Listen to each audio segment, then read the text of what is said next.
Okay. Okay. Can we start? Okay. Okay, then I'm not sure, but maybe I will switch day 2 and day 3 because the order will be more logical for me and maybe for you to understand the process. But maybe I plan first to speak about threading tomorrow, but maybe it will be the day after. And but what you have to know is that everything here is closely related. It's very, very similar. Okay, then today we'll speak about first about the Hertz theory. There is some Larsen, we say in French. I don't know why. Um,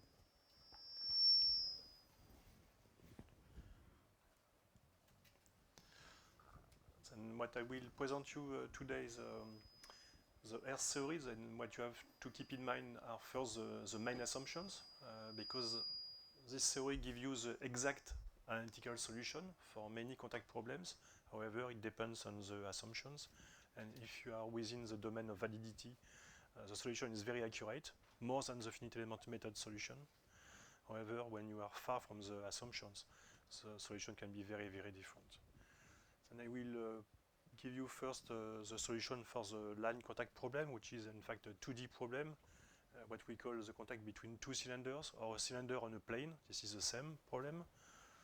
And it can be infinitely long or it can be very short. Then if you use a finite element method, it corresponds to plane strains or plane stress. Then for the tutorial, normally you should get some Excel file to calculate all these parameters automatically. I will just recall you all the formulae and the basis of the theory, but I will give you some tools to easily calculate all the parameters. Then we'll speak about the contact dimension, the elastic deflection, or what I call the rigid body motion. If you have two cylinders, this is the displacement between the center of the two cylinders due to the load, which is also equal to the deflection within the contact. This is the same. And also we'll speak about the pressure distribution. Then everything is analytical, which means that we do not need to have a dimension. In fact, it's a dimensionless approach, which means that if you change the size of the body, you don't have to redo a simulation. When you do a finite element model, when you change the size, you have to redo a computation, which is very, very different. And I will also present you some stress field distribution.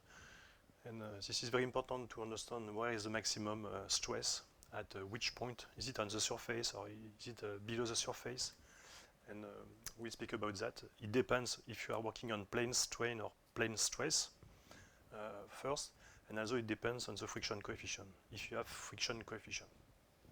And we'll do the same thing for the contact between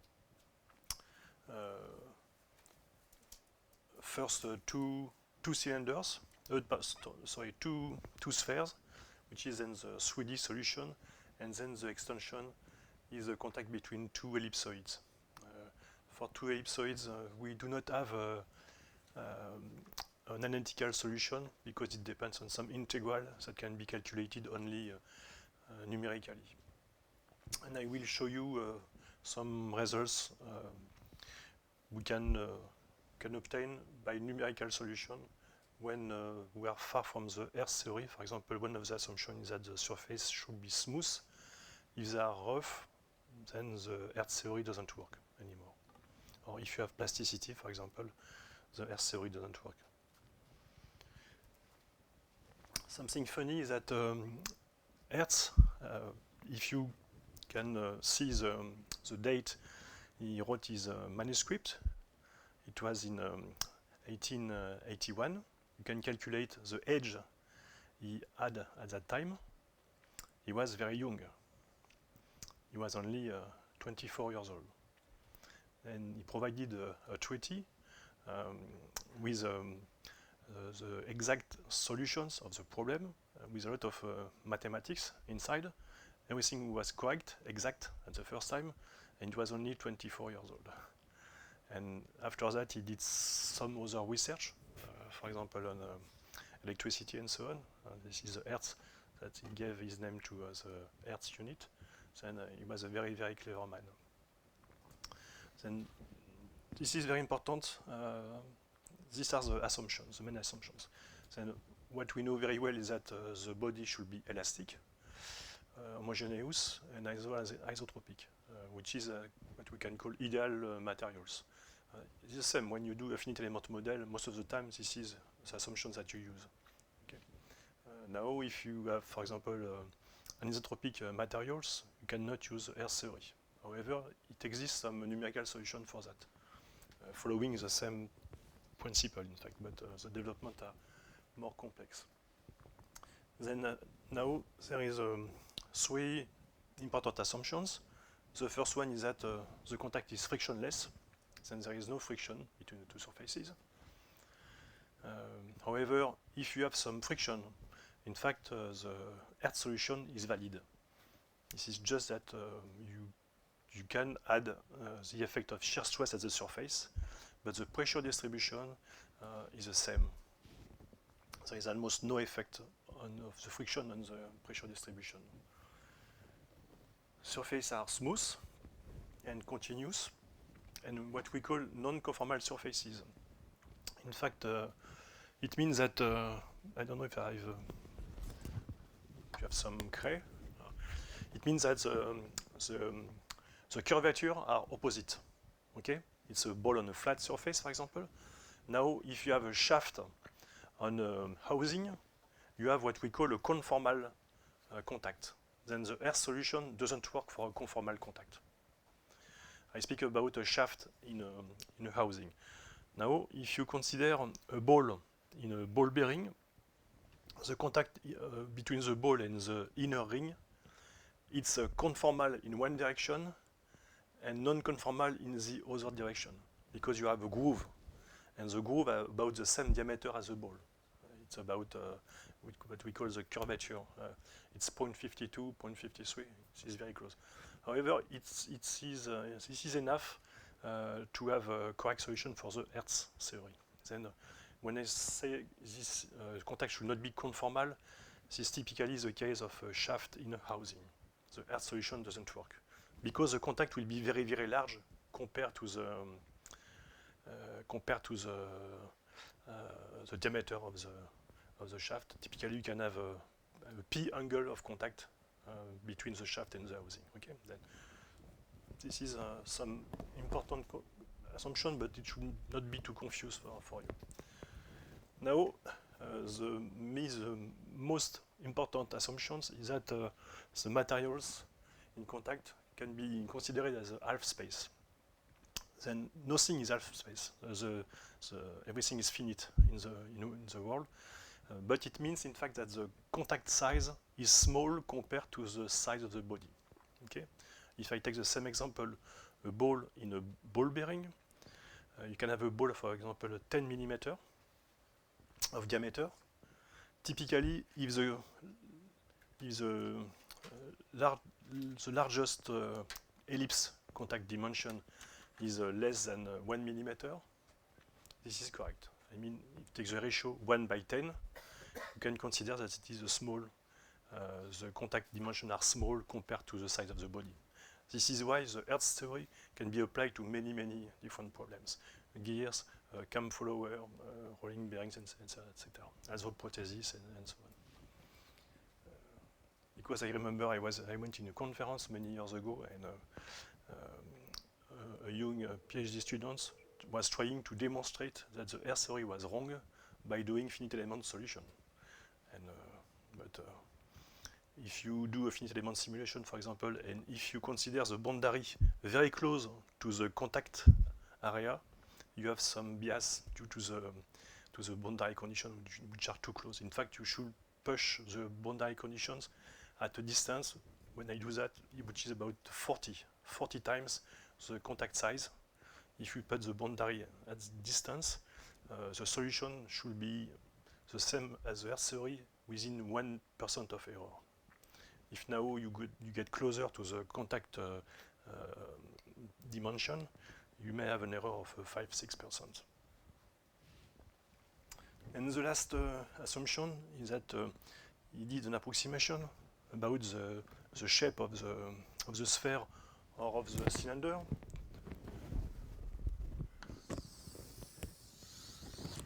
Then now you know that the contact is very small, I said before, typically. This is this side. This is a large side, but this is very small compared to the size of the ball or cylinder.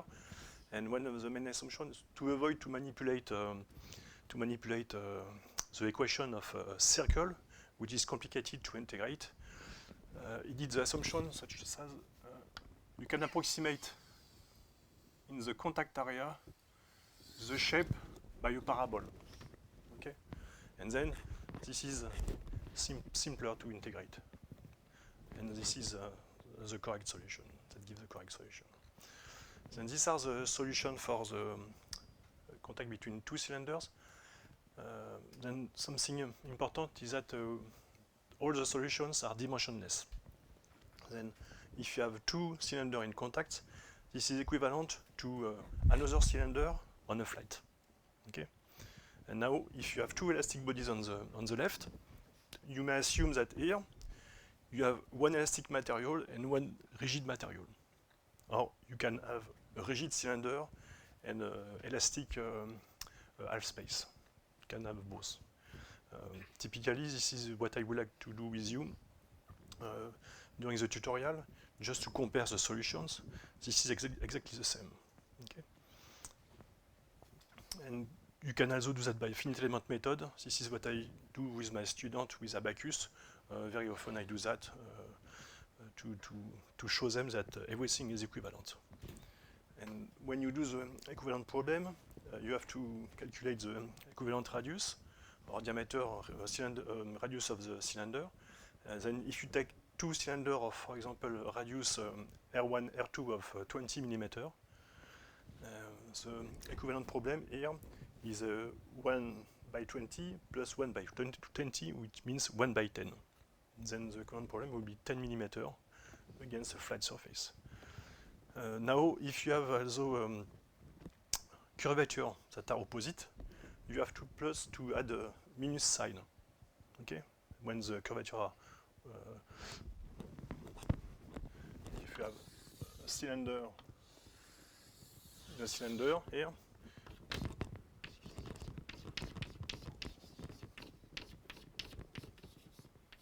you use a sign minus to calculate the equivalent radius. And here, this is a situation here, we consider that one of the body is rigid, then the Young modulus tends to infinite. Okay. And then when you say that the equivalent Young modulus is the same, you have an equation, and if you know the Poisson ratio, you can calculate the equivalent modulus E for this problem. Then the solution he got at that time is that the pressure distribution is semi-elliptical, like that. Then the maximum is at the center when x equals 0. Here, the maximum pressure, what we call, I call that very often the Hertz pressure, which is the maximum pressure, which is different from the mean pressure. But, okay. Sometimes we call that P0, pH, it depends on the book, or Pmax. Okay. And also, he found the solution for the dimension of the contact. Then very often we call that the half width of the contact, which is small a. You can see here that this is a dimensionless parameter, and very often the pressure also is a dimensionless pressure, and we call that the maximum pressure equals to 1 when we divide P by P0. Then these are the solution he provided. Then you have the equivalent radius, the contact size. I will go back later to that. You have the pressure, the maximum pressure. You have the pressure distribution. And in these different equations, what you have to note. First is a power here. Okay? This is a square root of this parameter. Then W means the load. Then this is, you can see the load divided by the length, which is a line linear load, Newton per meter or per millimeter. Here you have the equivalent Young modulus. Now it depends on the region you live or on the book you read, because sometimes the equivalent modulus can be called E dash, E equivalent, or E star. It doesn't matter which one you use, just you have to, when you take a formula like that, you have to take in the same book to which equation it relies. Okay? Because here you have not the same parameter, 1/2, 1 by p, and 1 here. Then, but it gives you the same solution. Then in the Excel sheet I will provide, you will get, I don't remember which one I use, but I use one of these equations. And now about the power, and then you can see that if you increase the load, of course, you will increase the contact size. If you increase the cylinder radius, you will increase the contact size. At the same time, if you increase the radius, you will decrease the maximum pressure. Then the size, the area, contact area will be larger, and the integral should be the same. Then this is logic. And also, because you have the, this is the square root, it means that if you want to double the contact length, you should multiply by 4 the load, okay, or by 4 the radius. And this is the opposite for the effect of the Young modulus.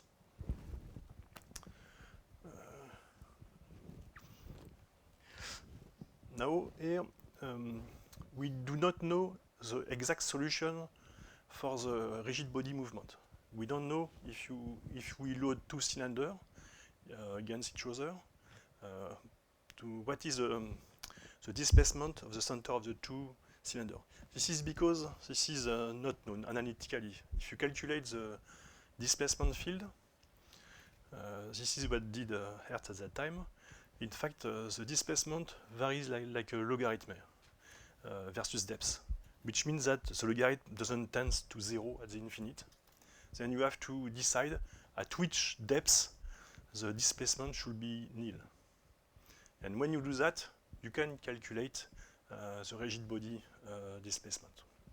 This is why, conversely to a sphere on flat or an ellipsoid on flat, you have the exact solution. Not for this one, because it is a 2D problem, there is something strange.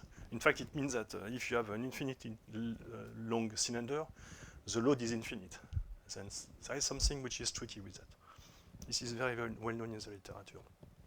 And this is why in the literature we can find many different equations given the rigid body displacement or the elastic deflection for that. Then, for example, some authors decided to say that if you have because this is mostly for rolling bearing applications, for cylindrical roller bearings, if you have a square cylinder, I mean the length is the same as the radius or the diameter, you will say that, okay, I consider the displacement will be nil at the depth which correspond to the diameter of the cylinder, or to the length of the cylinder, or 2 times the diameter, and so on. This is why you can find many, many different equations, but they give about the same results. This is the first point. The second point you have to be careful is that sometimes there is no material parameters, because implicitly it is only for steel. Then when you don't find the Young modulus and the Poisson ratio, it means that this is only for steel.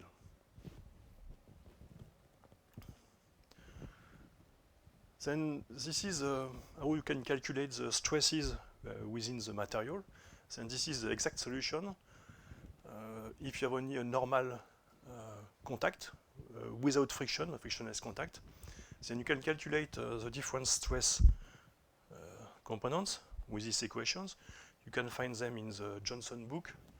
I put the pages, and I gave you a copy of this book in the document. Then you can find all these equations. Then there is 2 types of view. Then this is the depth.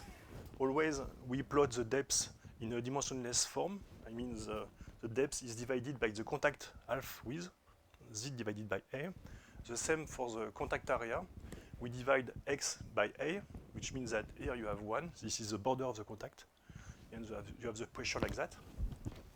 Okay.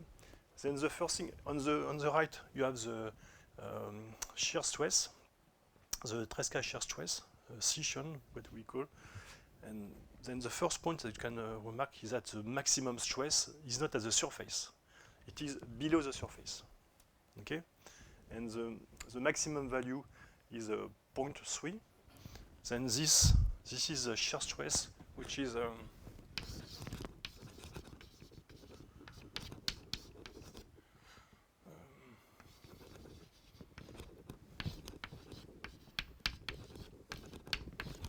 this is half of the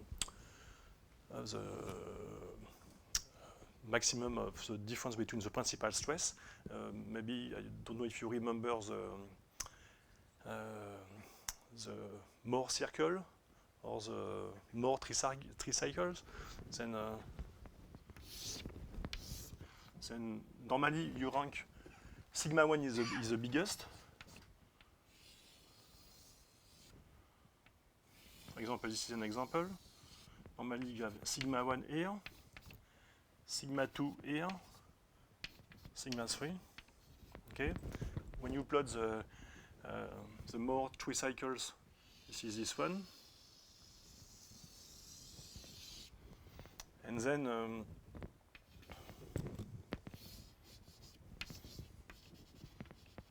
this is Tomax, which is the radius of the biggest circle. The Tresca shear stress is the diameter. It's 2 times. And I don't remember each time I use abacus if in abacus Tresca corresponds to the diameter or to the yes in abacus Tresca corresponds to the diameter. This is called Tresca shear stress. Okay. Then this is the maximum stress. You can see that the maximum stress is 0.3 times the maximum pressure, which is very simple because now if you calculate the contact pressure, you find, for example, 2 gigapascal or 2000 megapascal. It means that the maximum shear stress will be 666 megapascal. And you can compare this value to the yield strength, okay, or to the elastic limit, for example. And also you can compare that to the brittle, to the failure of the material, to the tensile, maximum tensile stress. And the last interesting point is that you know now the depth at which you will have the maximum stress. The depth is here. This is 1. One here. Then this point corresponds to approximately 0.8 times the contact half width. Then typically here, for example, in a cylindrical roller bearing, you may have, for example, 200 micrometers, which means that the maximum stress will be at 160 micrometers below the surface. This is very important. For example, if you have some fatigue problem, and if you got the idea to have a surface treatment or heat treatment, you have to keep in mind that you should treat at least the Hertzian depth. Then you should increase the material properties at a depth which is maybe 2 times the Hertzian depth. If you have a surface treatment which is only for a very thin layer, you will not protect your material. Okay? And also, I remember many years ago, I found in the literature a paper by a Japanese bearing manufacturer that describe 2 new materials for 2 different types of applications.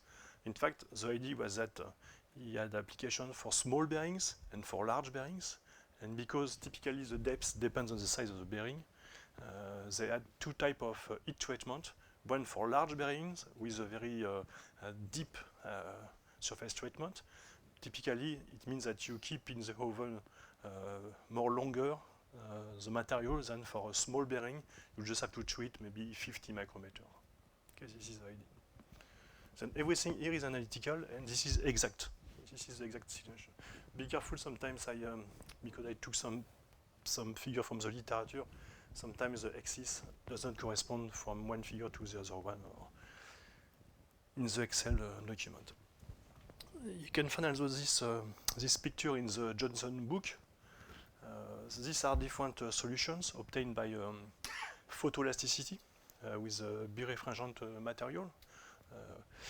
We used to do that in the lab many years ago. For example, also in France, when they developed the Concorde plane, they use photoelasticity to have an idea of the overstress nearby the window of the aircraft, because at that time we didn't have finite element tools as we have today. Then here we have 4 different figures. The first one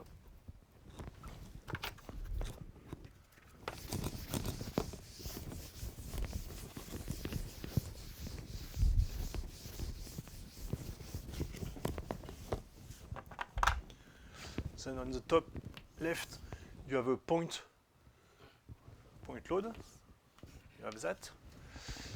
Second B, you have uniform pressure, something like that, which is difficult to produce. I will come back to that later, but it's very difficult to produce. The third one, you have a rigid flat punch, which means that in fact you have a punch like that, but the pressure will be like that. This is the pressure distribution with some peak at the border, because this is a punch. And the last one, in fact, this is the solution for a cylinder on a flat surface, and this is the pressure distribution. Okay, and then now for this one, this is what we have seen just before. The maximum stress is like that. Okay. Here, in fact, here you have an infinite stress, because you have a point load.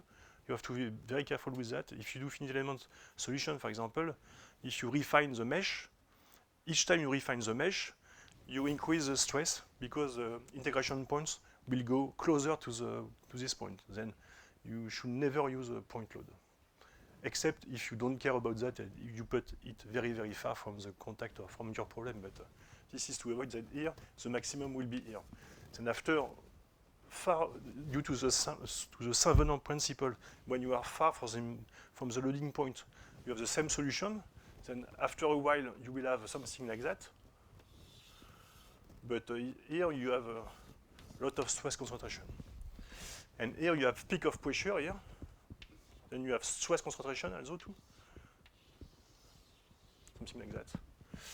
And here this is, okay, you can see about the shape, which is not too different from this one. I don't know if you know this technique, but each time you count a new fringe here, it means that, for example, here the stress is 10, here the stress is 10, then here, this is the Tresca shear stress, or the Sichon shear stress. This is 10, 20, 30, like that.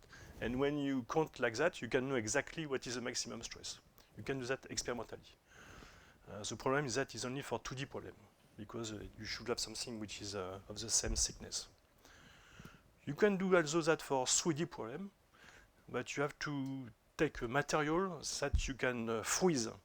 You do the experiment, you freeze the material, and you cut in slice, and you can analyze each slice. Okay, but it's very complicated. I think that now nobody uses this technique.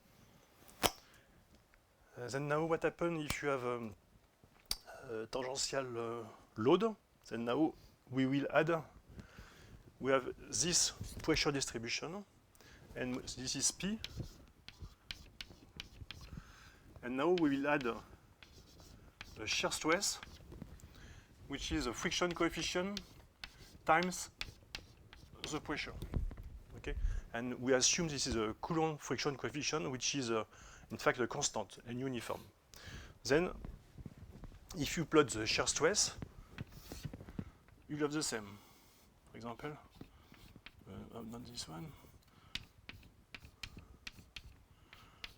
This is the shear stress. If you plot, because I will do that for a fretting problem, if you plot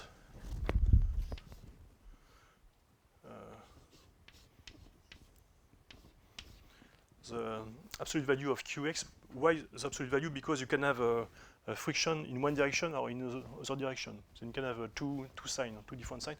The pressure is always in the same direction towards the material. And if you plot that, and if you plot mu p of x, this is the same. You have the same curve. Okay, then on the same graph, mu p and q are the same. Okay. So which means that if you have sliding, this is a full sliding. Then these are the numerical solution to calculate the stress distribution. Then this is the normal contribution, and this is the tensile contribution. Yes, maybe I was too quick about that. Here, on the left here, you have also the different stress components. Sigma z here, which is dimensionless parameter by the contact pressure. The maximum is at the surface, and this is negative. Negative in mechanics means compression. This is why, in fact, the materials are very good for contact mechanics, usually still because they are in compression. Even if you consider that you have, when you measure the EHL film thickness, we use a glass disc or a sapphire disc, which is very brittle, but because it works in compression, it can be very, very strong. Okay. And this is the other principal stress, sigma x. And here, this is the shear stress. You can see here, this is 0 at the surface. The maximum is this point, and after it decreases. Okay. And now, if you, then this is typically the stress distribution. And now, due to the surface shear stress, then due to the pressure, this is the depth. This is the contact direction. Then this is the maximum stress. The shear stress, okay, it should be positive, in fact, because we consider always the absolute value. This is like that. And now, if you consider the effect of then this is tau divided by P. Now, if you consider the effect of shear stress, then this is now you have Q. The stress distribution is like that. The maximum is at the surface. And if you increase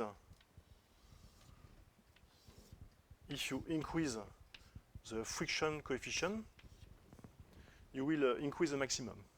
And then what we do is the sum of this one by this one. Okay?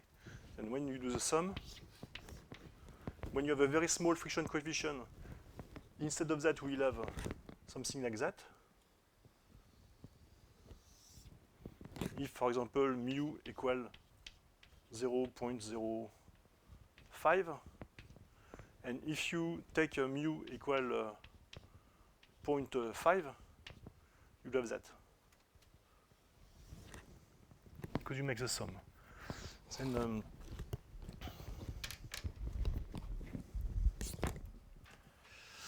Then these are the equations to calculate that. And maybe there is an example. Okay, this is a definition on the stress acting on small elements. Okay, this is a typical result from the Excel sheet. You can see here the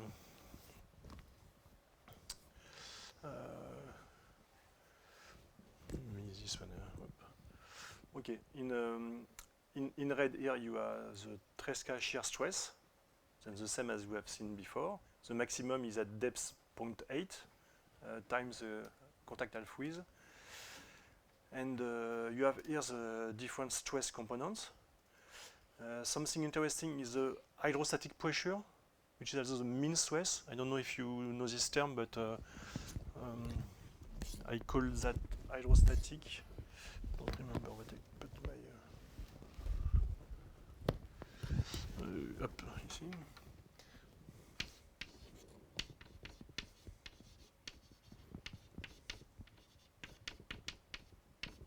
Sometimes it's also called, then from it, sigma pH, also sigma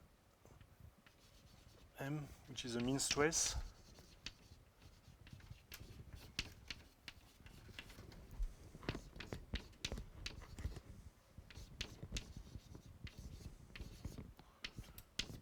Which is 1/3 of the trace of the stress tensor, which is an invariant, and which is also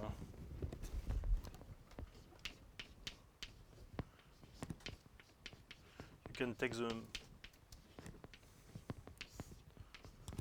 principal stress, or because this is an invariant, it does not depend on the reference frame. You can also use sigma 11 plus sigma 22 plus sigma 3. No, it's I already put 1/3. This is okay. And this is very interesting because it means that globally the material is either in compression or in traction. If this value is negative, it is mostly in compression. If it is positive, it is mostly in traction, in tension. Okay. Then you can see here that the mean stress or the hydrostatic stress is always negative, which means that the material is always in compression. Okay, this is the definition of the von Mises stress. And so then now, what I would like to show you here. Okay, maybe I will show you that with Excel, with the Excel file.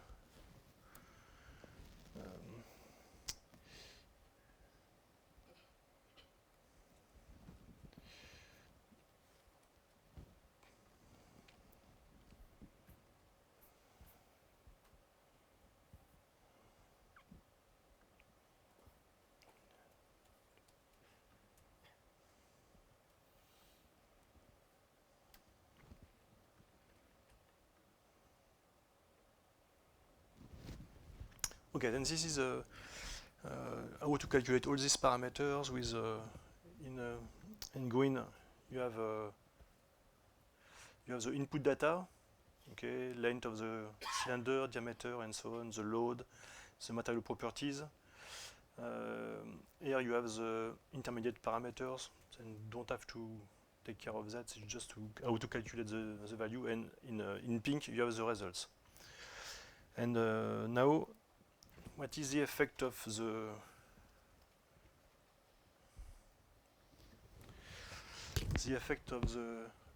Okay, this is I don't know what I did here. Pourquoi c'est pas 0 là? Qu'est-ce que j'ai fait?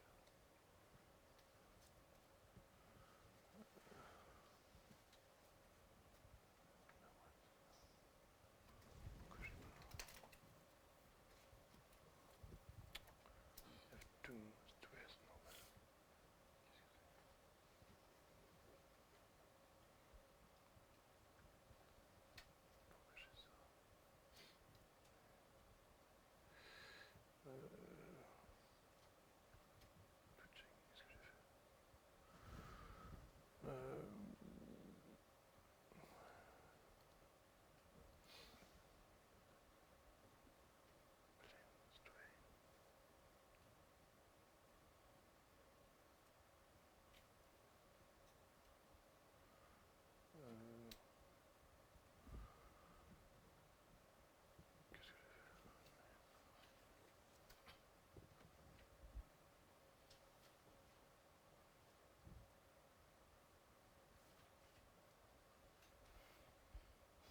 Okay, I have to check something because this is strange. Okay, let's go back to the slide. I have to check that. Okay, normally this is the correct solution for the normal contact. And now if you add some friction coefficient, here typically with a friction coefficient of 0.3,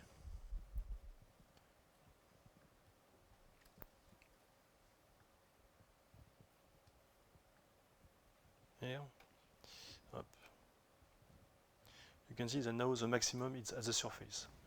And then this is the von Mises stress in orange, which is in fact 2 times this value, about very close to this value.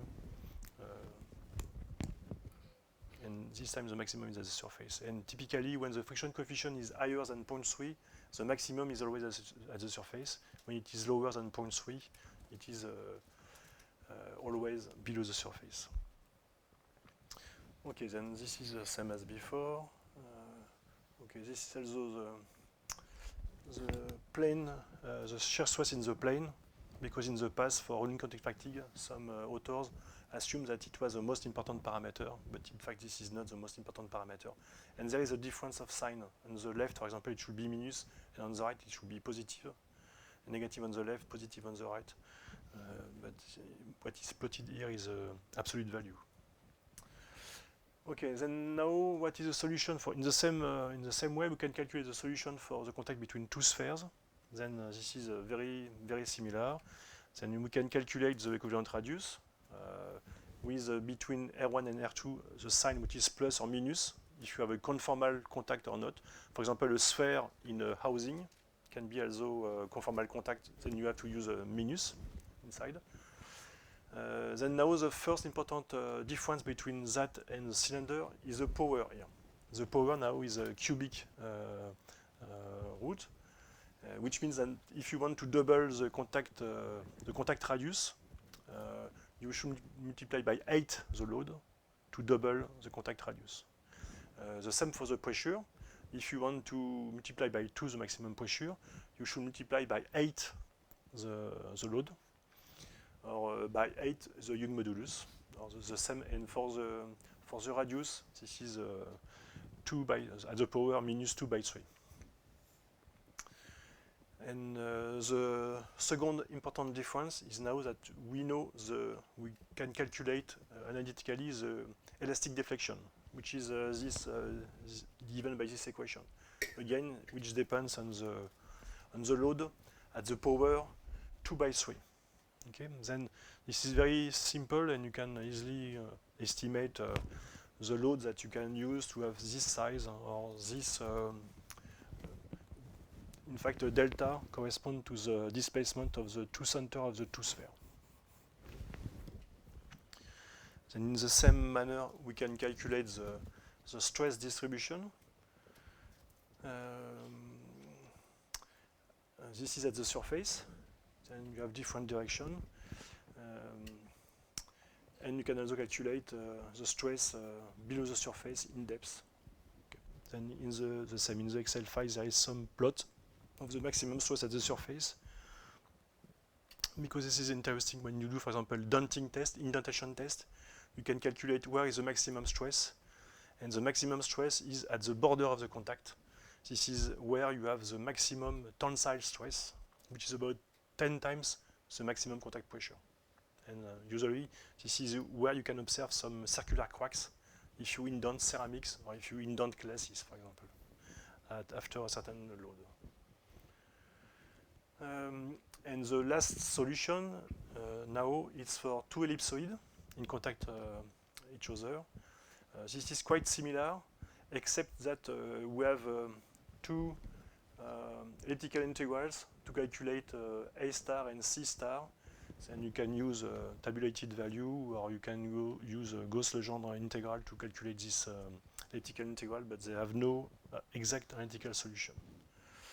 However, it exists in the literature some approximate solution. And if we compare the maximum pressure, the maximum stress, and the maximum depth at which you will observe the maximum stress, you can plot these 2 curves. Then here, this is the ratio between. You have an ellipse. The contact is an ellipse. If the 2 axes are the same, it means that you have a sphere on a flat, and this is a circle. And if one of the radius of the ellipsoid is tending to infinite, you will have a cylinder on a flat. Then typically here, if the C tends to infinite, it means that A by C will turn to 0. Then this corresponds to the cylinder on a flat surface. 1 corresponds to a sphere on a flat. Then what you can observe here is that the maximum shear stress range from 0.3 to 0.325, 0.325, which is about the same in fact. There is no big difference. What is changing more is the depth at which you have a maximum stress, which is close. This is in fact 0.78, and this is mostly 0.5, or although it depends on the Young modulus, on the Poisson ratio. But typically it's 0.5, typically it's 0.8. This is for a sphere, and this is for a cylinder. And now if you want to have a quick estimation of the solution for an ellipsoid, one of the good solutions is given by Amrock and Brou. These are the parameters, and this is an approximation of the elliptical integrals that are here. Then you can easily compute that. Now if you want to have something very accurate, there is other technique to have something which is exact. But this is only numerical. Okay, then these are the solution. Now, as I said before, very often we have some difference compared to the classical assumptions. Then we need to use numerical techniques. Then what we are developing in the lab since now more than 20 years is a tool based on what we call that in fact the semi analytical method, or SAM. Then we have a code that we call ISAC. The principle, in fact, is to discretize the contact load here. Then you have a pressure distribution. This is very coarse, but it can be very fine. We can have a very large number of grid elements. And then we solve the contact problem. This has been done since many years, since the 60s, only for elastic bodies. And this is the same principle. Then we know analytically the solution when uniform pressure is applied on a rectangular area. We can calculate analytically, due to the work of Boussinesq and Hertz and so on, we can calculate at a point below the surface the displacement, the strain, the stress. We can calculate, of course, the displacement at the surface. And then what we do when we do that, we make a numerical summation of the contribution of each element. Okay? Then this is a numerical procedure.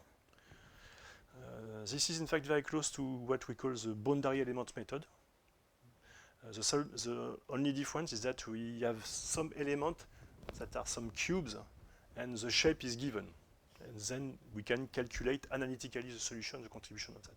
Then this is what we call the Love solution. Then we have to solve 3 equations. The integral of pressure equals the total load.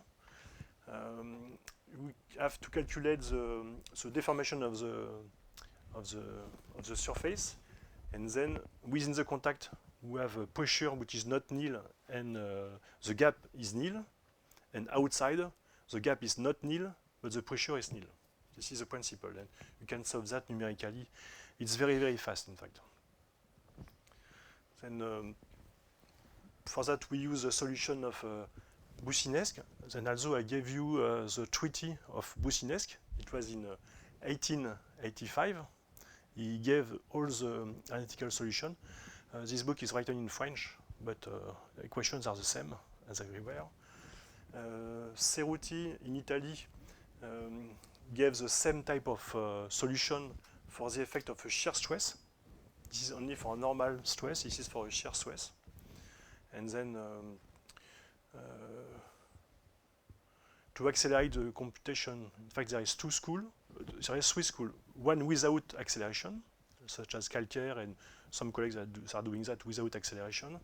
But there is 2 ways to accelerate that. Is to use a fast Fourier transform to solve the problem in the frequency domain, which is very fast because instead of having a calculation times, which is the number of elements, the cubic number of elements, this is n log the n. Then you save a lot of time. Then this is the first way of accelerating the simulation. The second way is to use a multi-grid, multi-level integration. But it's like when you cook something, you have a lot of recipes. If you want to make V cycles, double V cycles, and so on. And okay, we use this technique. And also we use the conjugate gradient method to solve that. Then I will show you an example just after.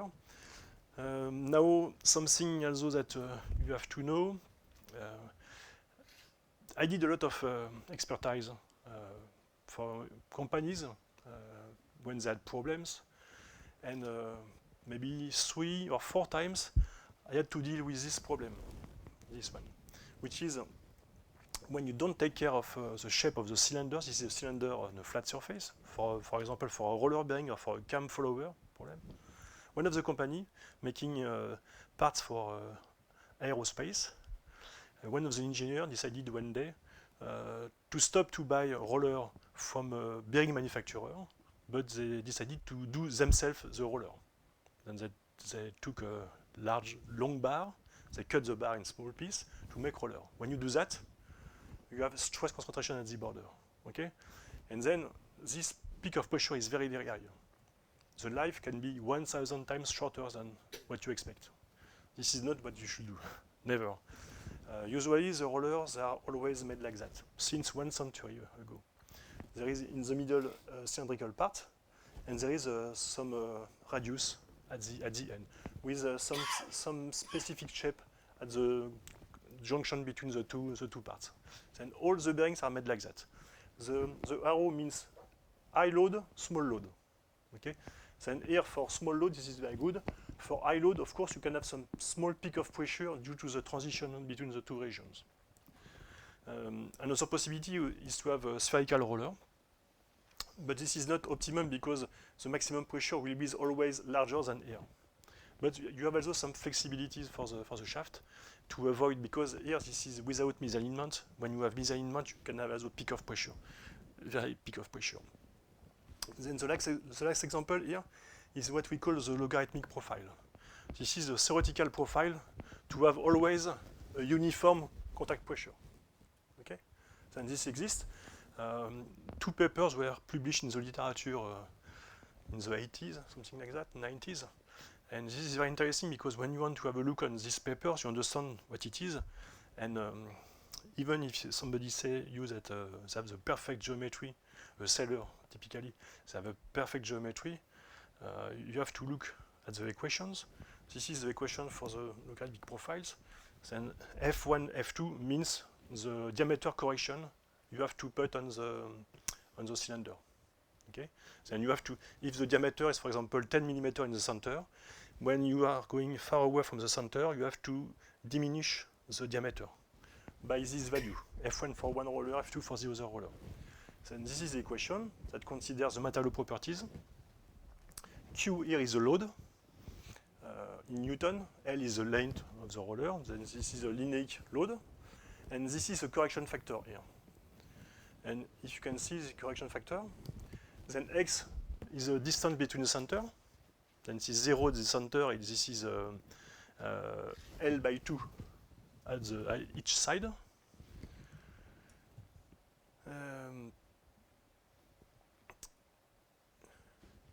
And you see here the correction. These are the two papers I have in mind. Okay. What is wrong with this equation? What is the consequence? If you have to optimize the geometry of your material, what you should do? Will you follow this equation? There is something wrong with that.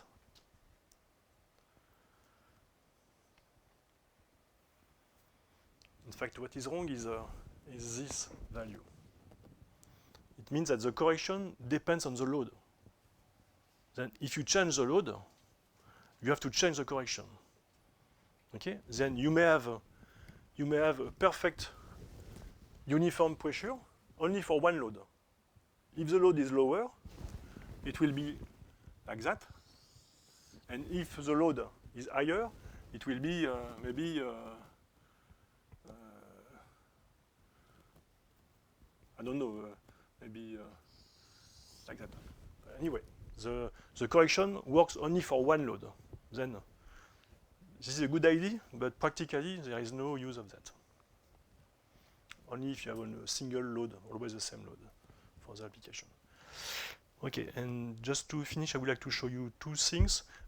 First one, the effect of surface roughness, and just quickly an introduction of plasticity. And surface roughness related to running in or to fatigue of the material. Okay. Then what we did a few years ago was to manufacture test specimens to check the influence of surface roughness. Then this is typically a bearing material. Then this is a contact, the contact pressure distribution for a rough surface. In fact, it's not. What we did was just to stop the last stage of the manufacturing to remove the grinding of the surface. And this is not a polish as a mirror. It's just we remove this step. Then you can see here some ondulation, like that. And this is a solution for a dry contact. And this is the pressure distribution. Normally, the maximum contact pressure should be 1.5 gigapascal. For this load, the material should remain purely elastic. However, because you have some peak of pressure, this is the stress distribution within the body. You can see that when it is red, it means that this is plastically deformed. Then, even if we have a very low load, we have some plasticity. Typically, this happens in gears, because in gears, it's more difficult to finish the surface. And because it costs a lot of money, they prefer very often to have rough surfaces because it's cheaper. Or this can be also a new surface without running, because you can run in the surface with a low load for a given time, and then you can have a smoother surface. Then that will produce what we call micro-pitting. Typically, this is type of damage that we can observe in gears. This is very, very common. This is only because of surface? Yes. Even if you put some lubricants, you will still have this type of damage. And this is a very current problem. We still have a PhD thesis on this topic for an aerospace company because I have a lot of trouble with that, and we are working on that with an analytical solution. But okay, now on the left, you have the same solution. If you grind the surface, if you polish the surface, you still have always a small asperities. But you can see that because the asperities are very small, everything is green, which means that you have no local plasticity. And this is if you finish the surface or after running in. This is the quality. Okay. And then for the left one, you have no surface damage. Here you have some micro-pitting. And now, what happens if you increase the load of, for example, 3.5 gigapascal? For this type of load, for most bearing steels, you start to have some plasticity at the earth depth and even close to the surface. And also you can have some bridge between the depth and the surface. Then here you may have, for example, cracks starting from the earthen depth going to the surface, or starting from the surface going to the depth. Okay? And then you will have some large spall like that, spalling. Okay? You may start from the surface due to surface roughness. You may start from the surface due to surface dent. And also you may start from the depth, starting from inclusions. Okay. In this case, it was an inclusions that we found below the surface by cutting the specimen this way, and we found some butterflies in one direction, and the direction of the butterfly correspond to the rolling direction, and we were sure that the damage started from the subsurface. Even if there is no inclusion, the crack will initiate. Yes, you may have without inclusion. In fact, there is always, because the material is not homogeneous, then you may have some grain boundaries and something like that. And you have also, it's very difficult to remove inclusions.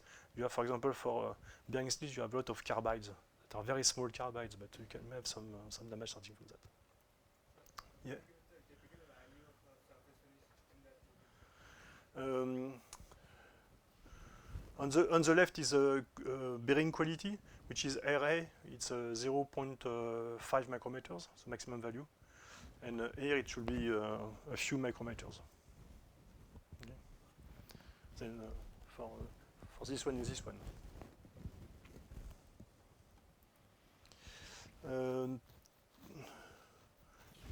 The same view, but this time with 3 different loads. Okay, 1.5, 2.5, and 2.5. Okay. Then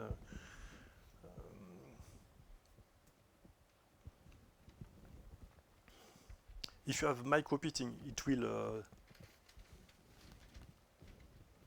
I did nothing.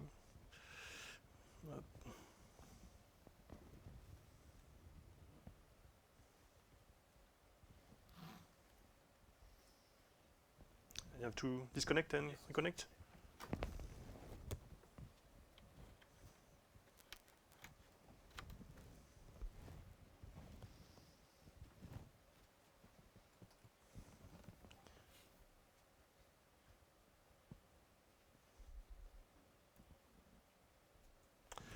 Okay, just something funny here is what happens if you consider that the friction coefficient is not uniform.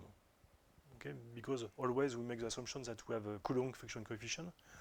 This time we did the assumption that the friction coefficient may vary following, for example, an exponential shape.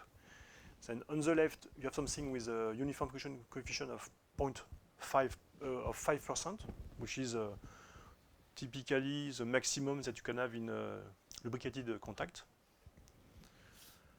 And here, you consider that it is not uniform. With a power law, for example, it depends. It is related to the power at the power n. Then this time, you can see that the maximum stress will be at the surface. Okay. Then, in other words, you may assume that, for example, on the top of asperities, you may have dry contact. Okay. And if you have dry contact, the friction coefficient may jump from 5% to 20 or 30%. And this is very complicated this time because dry contact is not very well understood. You may have oxide, you may have adhesion, it depends on the materials, and today there is no way to predict what is the friction coefficient between two surfaces in dry contact. It depends on the oxygen, on the environment, it depends on the moisture and everything, then it's a big mess. But we use constantly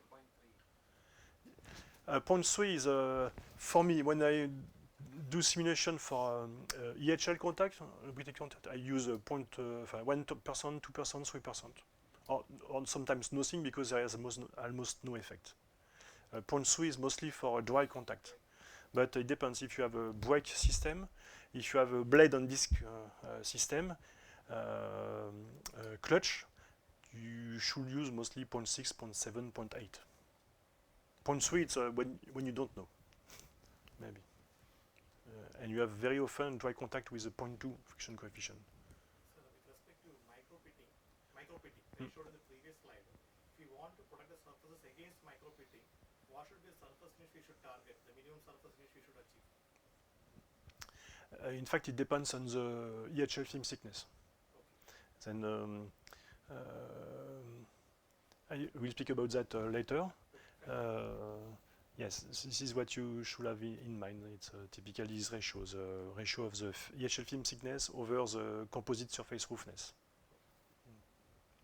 And you can increase the viscosity, decrease the temperature, improve the surface roughness, and so on.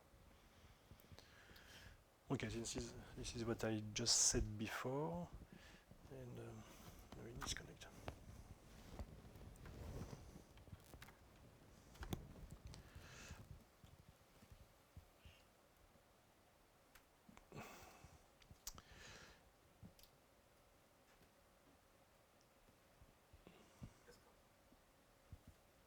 I can see on the screen. Okay, just to make a summary of that. This is the Tresca shear stress profile. Then the vertical axis is the depth, and the abscissa is the maximum shear stress, okay, versus depth. This is for a smooth surface, let's say for a low load. Then the dash line, the red dash line, it was working very well at the beginning.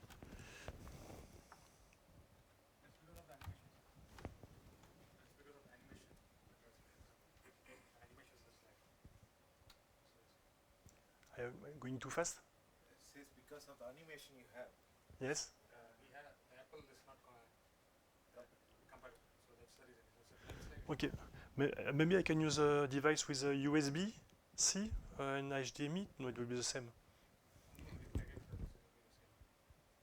Because the slide, once the animation changes, right, this comes. Otherwise, it will work smoothly. The slide animation. Slide animation. What causes? Laptop is. We can use another laptop. It's a PDF. You can use another laptop. But it's not a PDF, right? I can make a PDF file if you like. Maybe let me try to.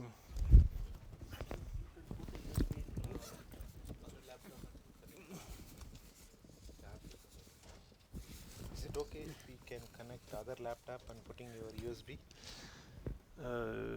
Yes, but it won't work because the PDF files are 2 slides per page. Just let me try that and I will translate.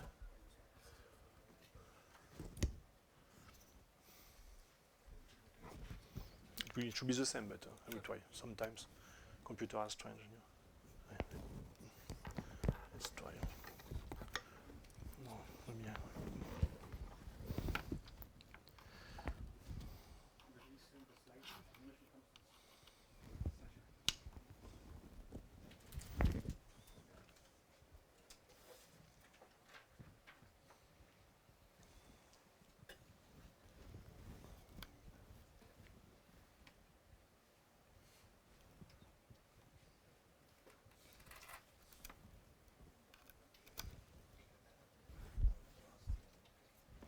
Okay, maybe you can make a break and we will.